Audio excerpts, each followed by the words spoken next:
1, 2, 3. Ang dikit ng lashes na to kahit walang glue. Ito nga pala yung bagong style ng Doro Lab Lashes na mas mahaba and mas madikit. Very natural looking din siya, girl. Yes, you heard it right. Hindi mo na kailangan ng glue kapag ginamit mo to. Syempre, kailangan mo i-curl yung lashes mo, tapos ayan, i-apply mo ng ganyan, tapos press. Idikit mo siya sa ilalim ng totoo mong lashes, ganyan, tapos press again. Then, apply lang, ganon. Walang ka-effort.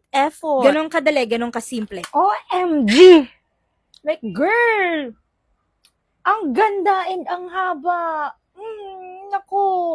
It looks very natural. Like, ang ganda ng style. Very comfy siya. In fairness, mas madikit siya ngayon. Oh, as in, ayaw na niya agad matatanggal. Ayan, kahit hilahin mo. Sumasama. Oh, ayan, kitang-kita mo. Ayan siya, girls. Oh, girl, pack na pack ang aking eyelashes. Kaya kung gusto mo to, you know the drill na. Just click the yellow basket to order. Yun lang, girls. Bye!